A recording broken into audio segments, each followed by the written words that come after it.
আজকের সবচেয়ে আলোচিত ঘটনা ঢাকা ৮ আসনের স্বতন্ত্র প্রার্থী ও ইনকিলাব মঞ্চের মুখপাত্র ওসমান হাদী দুপুরে বিজয়নগর এলাকায় গুলিবিদ্ধ হওয়ার পর পুরো দেশ জুড়ে এখন তুমুল চাঞ্চল্য।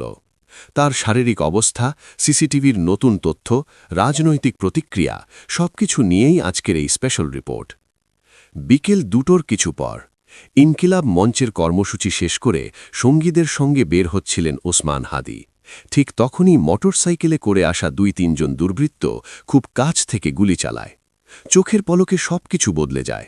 হাদীকে দ্রুত ঢাকা মেডিকেলে নেওয়া হয় এবং কিছুক্ষণের মধ্যেই চিকিৎসকরা তাকে লাইফ সাপোর্টে রাখা দরকার বলে জানান।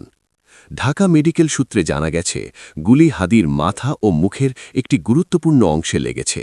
সার্জারি শেষ হলেও অবস্থাকে এখনও অত্যন্ত সংকটাপন্ন বলা হচ্ছে। চিকিৎসকরা জানিয়েছেন, আগামী ২৪ ঘণ্টা খুবই গুরুত্বপূর্ণ। এদিকে তাকে এভার কেয়ারে স্থানান্তরের প্রক্রিয়াও চলছে। এখন আসা যাক তদন্তের নতুন অগ্রগতিতে। যে সিসিটিভি ফুটেজ প্রকাশ পেয়েছে সেখানে দেখা যায় দুর্বৃত্তরা আগে থেকেই এলাকা নজরদারি করছিল। মোটরসাইকেল থেকে এক যুবক খুব কাছ থেকে গুলি ছোড়ে এবং মুহূর্তের মধ্যে পালিয়ে যায়। আরও আশ্চর্যজনক বিষয়, কিছু সাক্ষী দাবি করছেন হামলাকারীরা হাদীর সঙ্গে থাকা কিছু লোকের সঙ্গেও আগে দেখা গেছে।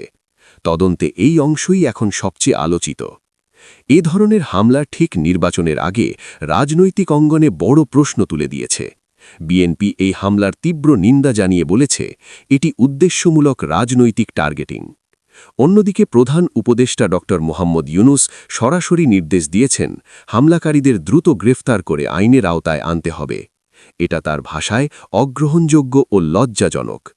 হাদীর পরিবার বলছে, তিনি কোনো সংঘাতে জড়াননি, বরং এলাকায় জনপ্রিয়তা বাড়ছিল। সেই সময়ই এ হামলা ঘটল। সঙ্গীদের ভাষায় এটা একটি টার্গেটেড এলিমিনেশন অ্যাটেম্পট। ঘটনার পর থেকেই বিজয়নগর, পল্টন ও ঢাকা মেডিকেল এলাকায় উত্তেজনা ছড়িয়েছে। কর্মী সমর্থকের অনেকে প্রতীকী প্রতিবাদ কর্মসূচি শুরু করেছে। সোশ্যাল মিডিয়াতেও চলছে তীব্র আলোচনা। এটা কি নির্বাচনী সহিংসতার নতুন রূপ? নিরাপত্তা ব্যবস্থার কোথায় ঘাটতি ছিল? আর সবচেয়ে বড় প্রশ্ন, এই হামলা কার স্বার্থে?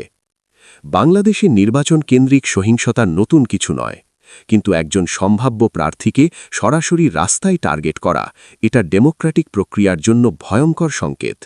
দ্বিতীয়ত, সিসিটিভির ভিডিও প্রকাশের পর দেখা যাচ্ছে হামলা ছিল খুবই পরিকল্পিত ও পেশাদারী। তাই তদন্তে দ্রুত অগ্রগতি না হলে ঘটনাটি আরও রাজনৈতিক বিভাজন বাড়াতে পারে।